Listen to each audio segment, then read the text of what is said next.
Mateus 28, 19 e 20. Eu estarei lendo porque a versão que está ali, ela tem uma outra versão.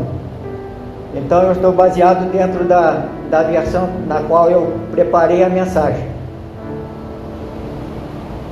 E diz assim: portanto, ide, ensinai todas as nações, batizando-as em nome do Pai, do Filho e do Espírito Santo, ensinando-as a guardar todas as coisas que eu vos tenho mandado.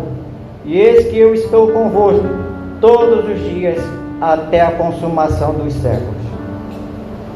Senhor meu Deus e meu Pai, muito obrigado, Senhor Deus, porque a Tua presença, Senhor Deus, já se faz notória entre nós.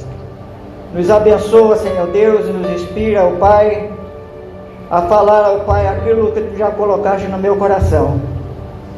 E os irmãos que estão, Senhor Deus, ouvindo essa mensagem, que possa se sensibilizar, Senhor Deus, e abrir as portas do seu coração, para que possa, ó Deus, guardar essas palavras conforme acabamos de ler, que elas fiquem gravadas nas tábuas do coração de cada um dos meus irmãos e de cada um daqueles que nos visitam, Senhor Deus.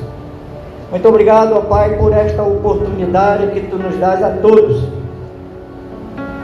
porque nós precisamos, ó Deus, completar a missão. Então estamos aqui, ó Deus, como oradores, como ouvintes, temos uma missão. Completa, Senhor Deus, através do Teu Santo Espírito em nós, aquilo que Tu queres. É a minha oração, é a nossa oração, em nome de Jesus. Amém.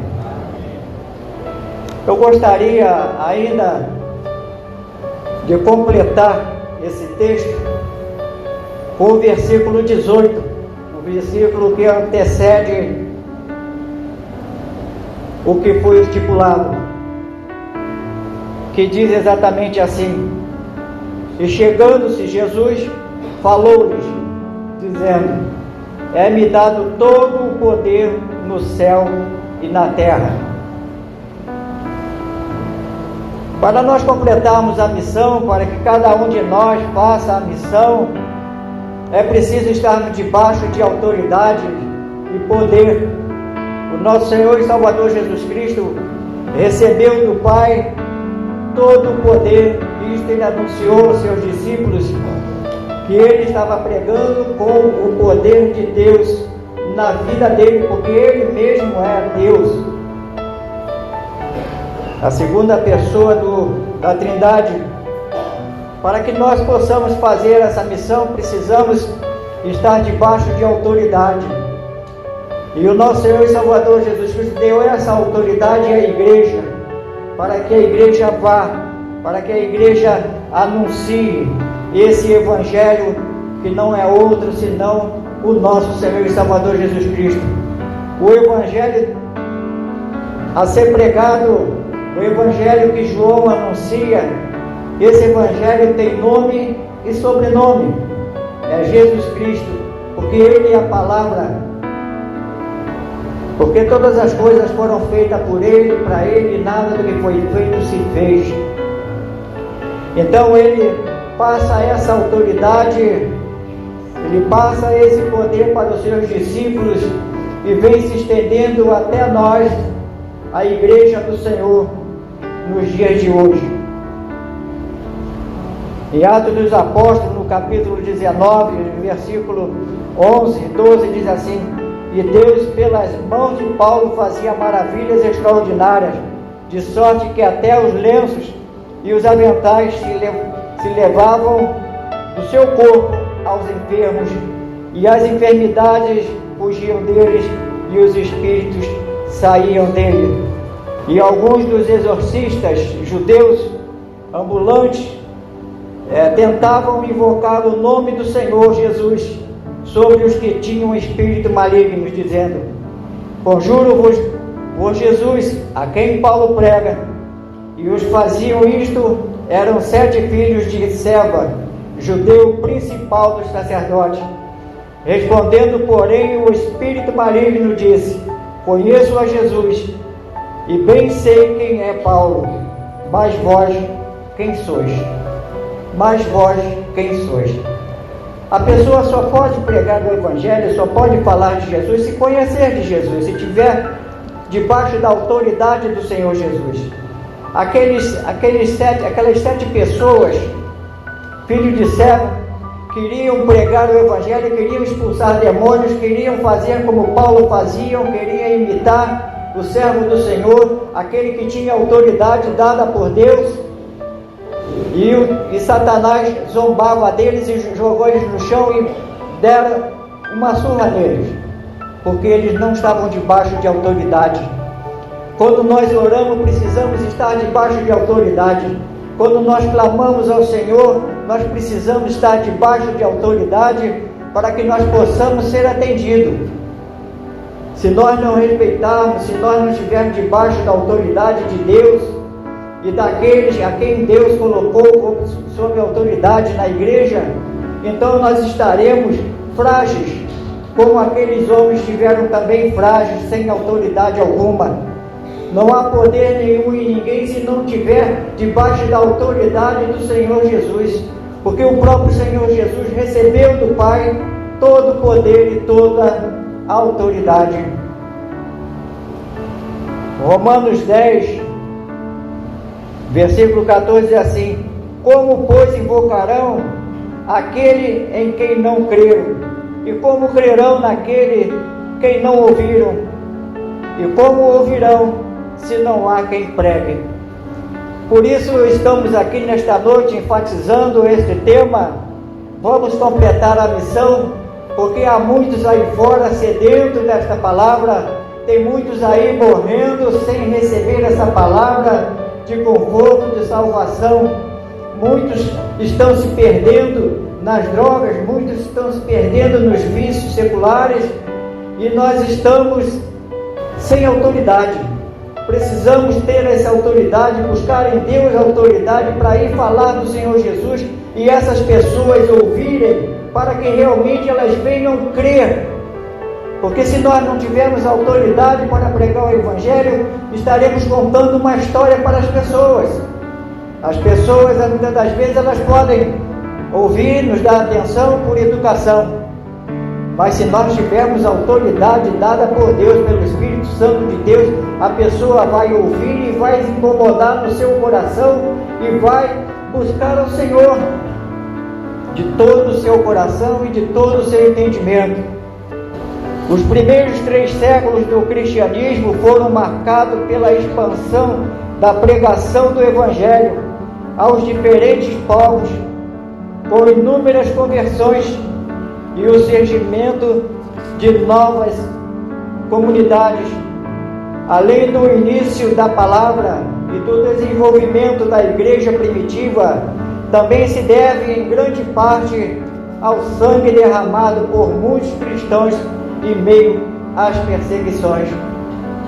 Essa época também foi conhecida como a Era dos Mártires e bem descrita pelo historiador cristão Eusébio de Cesareia, e em sua obra História Eclesiástica, na qual reúne textos e relatos de fontes como Flávio Josefo, Tertuliano, Filão e Tácito, que dão legitimidade aos seus escritos.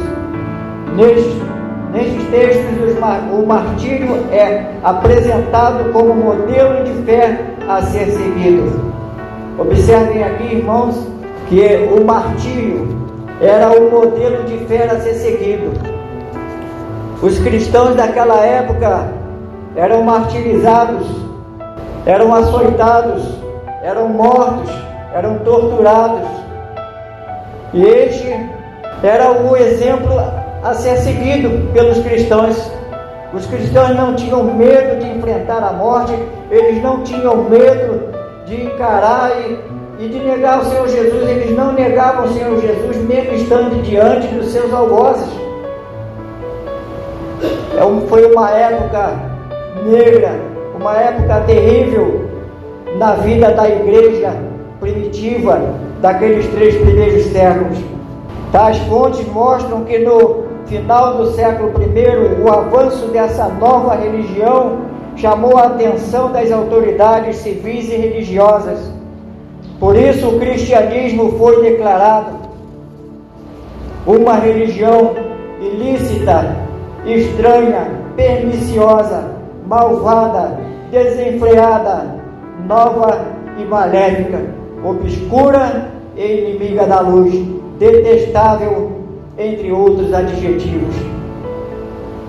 Tudo contribuía para que todos tivessem uma razão para perseguir os cristãos, para indicar e apontar onde estava um cristão, para que os soldados fossem ali e aprisionassem aquele cristão e os matassem, os jogassem numa arena, para que os leões os devorassem, outros que fossem queimados em fogueiras, outros torturados, outros enforcados, outros decapitados. Esse foi o princípio dos nossos irmãos, foram aqueles que deram a vida, mas eles não são heróis. Eu digo a vocês porque o Espírito Santo que estava neles e me encorajaram. A virtude de coragem não era deles, mas sim de Deus, que os encorajavam a enfrentar todo o mal, por causa do nome do Senhor Jesus e em nome do Evangelho de Cristo Jesus. A canção do policial militar do estado do Rio de Janeiro tem um trecho que diz assim: ser policial é sobretudo uma razão de ser, é enfrentar a morte, tornar-se forte no que acontecer.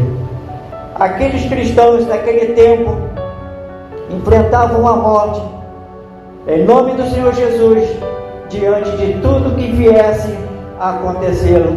E dentro desse trecho musical nós poderíamos colocar: ser cristão é sobretudo uma razão de ser, é enfrentar a morte no que acontecer.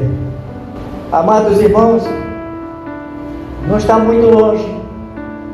Muitas pessoas dizem que dias melhores virão, que dias excelentes estão chegando, mas eu não quero desencorajar ninguém, mas eu quero dizer de que dias tenebrosos se aproximam. No Congresso Nacional, como na Assembleia Legislativa aqui do Rio de Janeiro, existem projetos de lei para nos calar, como assédio religioso, se esse projeto passar na Câmara e no Senado, em todo o território nacional, aquele que pregar o Evangelho será preso. E eles já tentaram isso algumas vezes, mas ainda não tiveram êxito. Mas há um ditado que diz: água mole em pedra dura, tanto bate até que fura. Um dia eles vão conseguir, porque isso também faz parte do propósito de Deus. Por quê?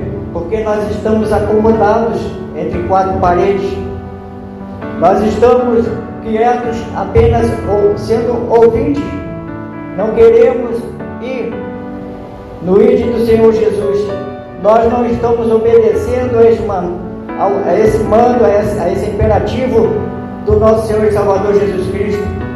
Nós estamos acostumados a ficar no ar-condicionado. Vamos completar a missão, porque se eu não completar a missão, outro completará e receberá o galardão que me é reservado. Cada um de nós, como cristão, nós temos reservado no céu um galardão, mas se nós deixarmos de cumprir a nossa missão, se eu não pregar, se eu não for, a obra não ficará parada. O propósito dessa missão não ficará vazio, não ficará incompleto, porque virá outro no meu lugar e fará, porque a obra ela é mais importante. O pregador não é importante, o missionário não é o importante é a missão, o importante é o Evangelho. Se eu fizer, receberei meu galardão por fizer, mas se eu não fizer, se eu não for, outro irá e vai fazer a missão. Mateus 28, 19 diz: portanto, ide, o versículo 19 do nosso texto. Portanto, ide, ensinai todas as nações, batizando-as em nome do Pai, do Filho e do Espírito Santo. Quando nós vamos, o Espírito Santo vai conosco, porque Ele está em nós. E Ele nos ajuda, Ele nos orienta, Ele nos esclarece como falar, como anunciar o Evangelho àquela pessoa. E é o Espírito Santo quem vai convencer, não é o pregador, não é o missionário, mas é o Espírito Santo que vai convencer aquela pessoa do seu pecado e do juízo que ela está incorrendo. Então aquela pessoa, quando aceita o Senhor Jesus, não foi mérito do missionário, mas toda a honra e toda a glória é do Senhor, que fez a obra, que é o dono da obra. Ele é o Senhor de todas as coisas. Não há mérito nenhum no pregador, apenas ele é o portador, porque quando a pessoa recebe o Senhor Jesus como Senhor e Salvador da sua vida, ele recebeu ali o batismo do Espírito Santo. Esse que é o verdadeiro batismo. Não é esse batismo na água. Esse batismo que é feito aqui na água, ele não conduz ninguém para o céu, ele não salva ninguém. O que salva é o batismo com o Espírito Santo. Batismo com o Espírito Santo não é ficar falando em línguas, não é ficar dando pulinho na igreja, não é nenhum tipo de manifestação humana, e sim a sinceridade de coração, a singeleza de coração de aceitar o Senhor Jesus como único e suficiente Salvador. O batismo nesse batistério aqui nas águas, ele apenas declara publicamente aquilo que já aconteceu na vida daquela pessoa. Ela já foi batizada com o Espírito Santo, mas agora ela demonstra publicamente o que Deus fez na sua vida. Nós temos ali a porta do templo. Ali está a porta do templo, mas aqui está a porta da igreja. Para adentrarmos ao templo, passamos por aquela porta, mas para entrarmos para a igreja, precisamos passar pelas águas do batismo, para que todos saibam a declaração pública que nós aceitamos o Senhor Jesus como nosso único e suficiente Salvador. João 16, versículo 8 diz assim: e quando Ele vier, convencerá o mundo do pecado e da justiça e do juízo. O versículo 20 ainda do nosso texto diz assim: ensinando-os a guardar todas as coisas que eu vos tenho mandado. E eis que eu estou convosco todos os dias, até a consumação dos séculos. Eis que eu estou convosco. O Senhor Jesus, quando nos manda, nos comissiona, Ele nos dá autoridade, estamos debaixo da autoridade dEle, mas não estamos só. Estamos acompanhados pelo Seu Santo Espírito, que nos conduz e nos orienta e nos declara tudo aquilo que havemos de fazer. Porque nós não fazemos nada da nossa vontade, nós não fazemos nada do nosso querer. As pessoas que se propõem a fazer a obra do Senhor, a completar a missão, ela está debaixo de uma autoridade, e essa autoridade é quem determina o seu segmento, os seus parâmetros daquilo que devemos fazer na nossa vida e quanto à vida das pessoas. Mateus 22, 37 diz assim, que Jesus lhe diz: amarás o Senhor teu Deus de todo o teu coração e de toda a tua alma e de todo o teu pensamento. Este é o primeiro e grande mandamento. O segundo, semelhante a este, é: amarás o teu próximo como a ti mesmo. Observe, amados irmãos, de que Jesus está ensinando a amar primeiro a Deus acima de todas as coisas, de todo o nosso pensamento, de todo o nosso coração, de todo o nosso querer, estarmos debaixo da autoridade do Senhor. Amar o Senhor é estar debaixo da sua autoridade. Tem muita gente que diz que ama o Senhor, mas não quer estar debaixo da sua autoridade, quer fazer aquilo que lhe convém, aquilo que lhe apraz, aquilo que é satisfatório, aquilo que lhe o alegra, mas não quer estar debaixo da autoridade, não quer obedecer os seus líderes, não quer obedecer o seu pastor, não quer obedecer o seu diácono, quer andar de maneira dissoluta. Então é preciso estar debaixo de autoridade. Muitas das vezes a gente vê pessoas aí pedindo oração por pessoas na família, por um filho, por uma filha, pelo esposo, pela uma esposa, e esse esposo e essa família jamais vem se converter, porque lhe falta autoridade. E é preciso estar debaixo de autoridade para que a palavra se cumpra.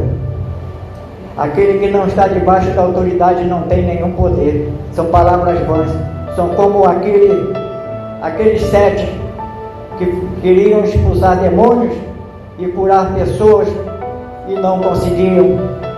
Ainda no versículo 20, na parte B, e eis que eu estou convosco todos os dias até a consumação dos séculos. Essa consumação dos séculos é quando Jesus virá julgar todas as nações. Essas nações que hoje nós temos o dever e a autoridade de completar a missão. Nós precisamos completar a missão, porque Jesus vai vir para julgar essas nações. E nós temos que dar conta dessas pessoas. Vamos dar conta daquilo que fizemos e aquilo também que deixamos de fazer. E Deus vai colocar na balança. E Ele vai dar o galardão àquele a qual merece. 1 Pedro 1,10 diz assim: da qual salvação inquiriam e trataram diligentemente os profetas que profetizaram da graça que lhes foi dada, indagando que tempo ou que ocasião de tempo o Espírito de Cristo que estava neles indicava, anteriormente testificando os sofrimentos que a Cristo havia de vir e a glória que lhes havia de seguir. Os profetas lá no Antigo Testamento, eles profetizavam a primeira vinda de Jesus, que Jesus haveria de nascer para salvar Israel, para tirar o Israel do pecado e do juízo, trazer salvação. Mas os judeus não entendiam e pensavam que Jesus seria um rei nascido dentro de algum palácio em berço de ouro para livrar o povo judeu da opressão de Roma. E eles falavam aqui, já anunciavam há mais de 700 a 900 anos antes de Cristo, aquele que havia de vir e que a glória que havia de sofrer, havia de vir, de sofrer, morrer numa cruz, mas que a glória que lhe havia de seguir. Falavam da salvação, falavam da graça, porque naquele tempo se pregava o reino de Deus, mas hoje se prega a salvação pela graça. Hoje nós estamos vivendo um período da dispensação da graça do Senhor. Hoje nós não precisamos mais fazer nenhum tipo de sacrifício, porque Jesus já fez o sacrifício por nós ali na cruz do Calvário. Portanto, toda a honra e toda a glória é dele. Tem muita gente aí, nós observamos, está chegando a época, no mês que vem, da Páscoa, onde muitos sacrifícios, pessoas vão se retalhar, vai passar na televisão a pessoa se chicoteando, deixando de comer carne. Tudo isso é uma vã filosofia, porque o sacrifício Deus já fez por nós. Não precisa subirmos escadaria nenhuma de joelho, não precisamos mutilar os nossos corpos, porque o corpo de Cristo já foi moído ali na cruz do Calvário, por mim e por você. Ali na cruz do Calvário Ele deixou as nossas dores, os nossos sofrimentos, as nossas enfermidades. E Ele nos deixou também autoridade no nome dEle para sermos curados através das nossas orações, através das nossas petições. Se isso não está acontecendo, então nós precisamos rever o nosso conceito, porque nós não estamos debaixo de autoridade, estamos debaixo do nosso querer, estamos debaixo da nossa vontade. E Deus não se agrada disso, porque Jesus renunciou-se a si mesmo, deixou a sua glória, seu trono de glória lá nos céus, e se humilhou, habitou, se fez carne, habitou entre nós. Um rei que deixou o seu reino e se fez um homem pobre, que não tinha onde reclinar a cabeça, e morreu numa cruz. Jesus não teve nada, não deram nada para Jesus. A única coisa que deram para Jesus foi uma cruz, porque nem um túmulo ele teve. Aonde o sepultaram foi um túmulo emprestado de José de Arimateia. Então, querido, Ele fez tudo isso por cada um de nós. Ele fez por mim, Ele fez por você, e Ele está à destra do Pai intercedendo por nós, para que nós ouçamos a sua voz e guardemos no nosso coração os seus mandamentos, o seu id, o seu imperativo, para que nós completemos a missão que nos é dada por Ele mesmo, aos quais foi revelado que, não para si mesmo, mas para nós, ministravam estas coisas que agora vos foram anunciadas por aqueles que, pelo Espírito Santo enviado do céu, vos pregaram o Evangelho, para as quais coisas os anjos desejam bem atentar. Observaram aqui que os anjos retificaram essa vontade, os anjos tiveram essa vontade de completar essa missão. Os anjos queriam completar essa missão, mas Deus, através do nosso Senhor e Salvador Jesus Cristo, deu essa autoridade, esse poder à igreja. É a igreja que tem que pregar, é a igreja que tem que ir, é a igreja que tem que evangelizar, e não os anjos. Os anjos bem que queriam ter esse privilégio, mas esse privilégio é meu, esse privilégio é seu, e é seu, e é todos nós temos esse privilégio de anunciar esse evangelho da graça de Deus.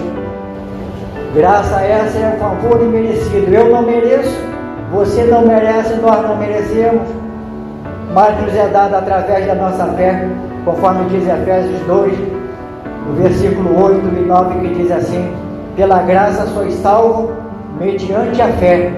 Isso não vem de vós, é dom de Deus.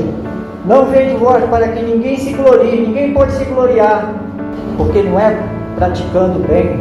Tem muita gente que acha que é fazendo caridade, que é praticando bem, que é ser bonzinho, que vai herdar o reino dos céus. O inferno está cheio de gente boazinha, e não é gente boazinha que vai entrar no céu.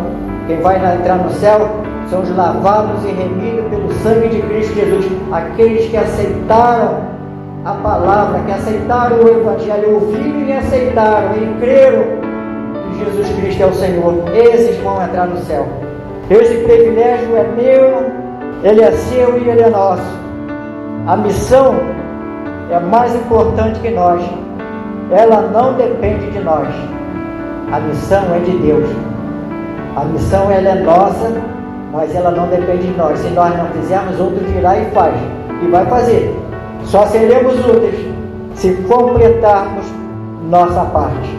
Então, queridos e amados, para encerrarmos, então vamos completar a missão com autoridade e ousadia.